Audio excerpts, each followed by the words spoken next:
Hello students, स्वागत है आपका ग्लोरियस स्टडी पॉइंट क्लासेज में। मैं Shivam Sharma. Students, Hindi medium Uttarakhand board के जो स्टूडेंट हैं, हिंदी मीडियम वाले, सोशल साइंस यानी सामाजिक विज्ञान के उनके मोस्ट इंपॉर्टेंट क्वेश्चन 1 नंबर वाले जो कल इंग्लिश मीडियम वालों के लिए डाले थे, अब उनका जो है हिंदी ट्रांसलेशन है।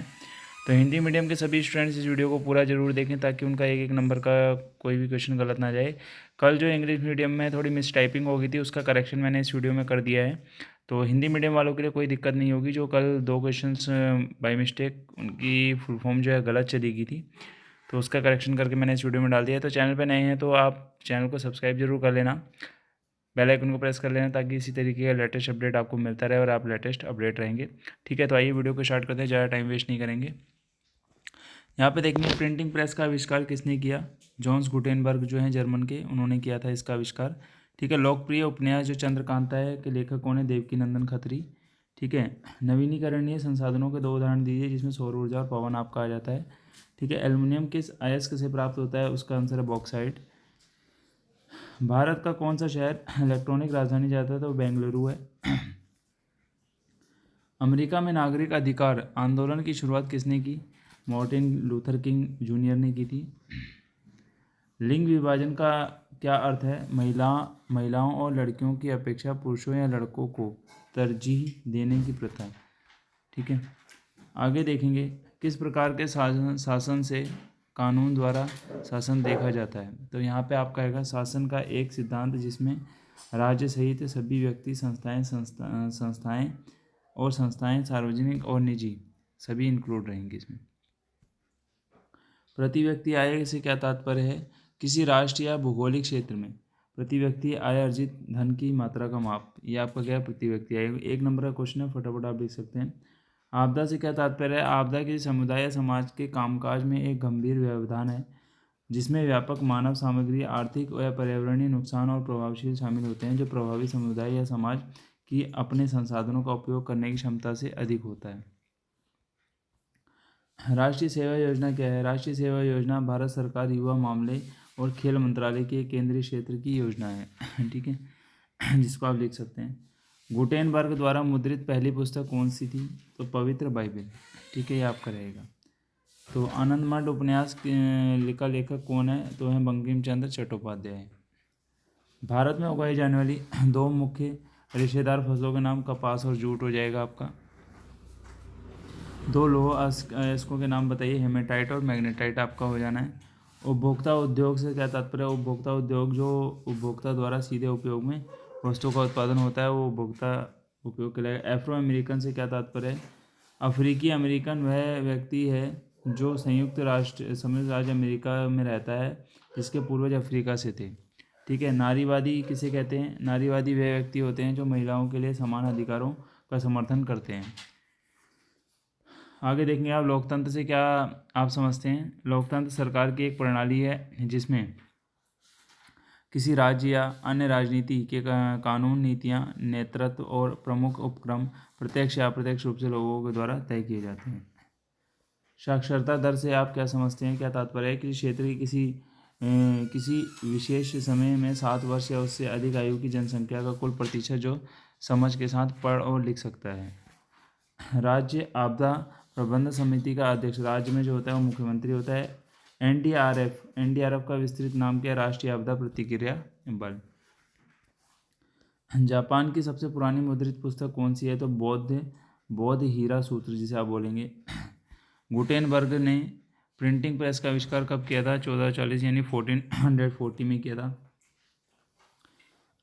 आंदोलन किसने शुरू किया, भूदान ग्रामदान यानी विनोबा भावे। ठीक है, यहाँ पे देखेंगे गुजरात राज्य में सरदार सरोवर बांध जो है वो नर्मदा नदी पर है, इस चीज़ का आप ध्यान रखेंगे। ठीक है, उस समाज सुधारक का नाम बताइए जिसने भेदभाव जातिगत भेदभाव से मुक्त समाज व्यवस्था को बनाने में का काम किया, वो थे भीमराव अम्बेडकर। HDI का नाम पूरा नाम क्या है, हिंदी में लिखेंगे तो मानव विकास सूचकांक, इंग्लिश में भी लिख सकते हैं आप इसको। ठीक है, NSS का प्रतीक क्या है, राष्ट्रीय सेवा योजना, आप इसकी फुल फॉर्म लिखेंगे। ठीक है, राष्ट्रीय स्तर पर बाढ़ आपदा राहत के लिए कौन सा मंत्रालय जिम्मेदार है, माननीय प्रधानमंत्री जी। ठीक है, कौन सा मंत्रालय रहता है जिम्मेदार होता है, तो उसमें माननीय प्रधानमंत्री जी को इंक्लूड किया जाएगा। यूरोप में प्रिंटिंग प्रेस का आविष्कार किसने किया? Johns Gutenberg. लोकप्रिय उपन्यास इंदु लेखा किसने लिखा? आयो आयो राथू ओया राथू चंदू मेनन ने लिखा था। भारत में सिंचाई के दो मुख्य स्रोत कौन से हैं? नलकूप और नहरें। भारत में पहली सूती कपड़ा मिल कब और कहाँ स्थापित की गई? 1818 में कोलकाता के पास फोर्ट ग्लेस्टर में। कई बच्चे यहाँ पे कमेंट कर रहे हैं कि 1854 में मुंबई में इसको बनाया गया था, पर वो आप देखेंगे वो लार्ज स्केल में जब कॉटन वो हुआ था तब उसके लिए है। कई बच्चों का कमेंट इसमें आ रखे हैं, बट जो पहली सूती कपड़ा मिल जो है वो आपकी कोलकाता के पास फोर्ट ग्लेस्टर में ही हुई थी 1818 में। बाल लिंग अनुपात जो है 0 से 6 वर्ष की आयु के वर्ग में प्रति 1000 पुरुषों और महिलाओं के बीच का होता है। यहाँ पे देखें 1968 में ओलंपिक कहाँ आयोजित किए गए? मैक्सिको में किए गए थे। यूनिवर्सल एडल्ट फ्रेंचाइज से क्या तात्पर्य है? तो इसका आंसर आप देख सकते हैं यहाँ पे सभी नागरिक जिनकी 18 वर्ष और उससे अधिक की आयु होती है, तो उसमें जाति या शिक्षा, धर्म, नस्ल इन सबको देखा जाता है। ठीक है। आपदा न्यूनीकरण की कोई दो विधियाँ बताइए। यहाँ पे सामने आपका लिख रखा है मैंने, इसको आप पढ़ लेंगे आराम से। ठीक है। राष्ट्रीय सेवा योजना NSS का प्रारंभ हुआ 14 सितंबर 1969 यानी 1969 में। निम्नलिखित में से कौन सा गोदान उपन्यास के लेखक है? कौन गोदान उपन्यास? तो मुंशी प्रेमचंद्र आपका आ जाएगा। रबी खरीफ की फसलों में गेहूं और चावल इसके अंदर आ जाएंगे। रबी की फसल है आपकी गेहूं और खरीफ की फसल है आपका चावल। भारत में प्रमुख गेहूं उत्पादक राज्यों के नाम उत्तर प्रदेश, दूसरा आपका पंजाब आ जाएगा। ठीक है। जंगल बुक के लेखक हैं आपके रुडयार्ड किपलिंग जो हैं। ठीक है। भारत में प्रमुख चाय उत्पादन असम है। रेड होल माइनिंग का क्या तात्पर्य है? तो आप यहाँ देख सकते हैं रेड होल माइनिंग क्या है। जब आप कोयला खदान से सुरंगों से कोयला निकाला जाता है तो इसको देख सकते हैं। उस स्थान का नाम बताइए जहाँ प्रथम सीमेंट उद्योग स्थापित हुआ। 1904 में चेन्नई, तमिलनाडु में।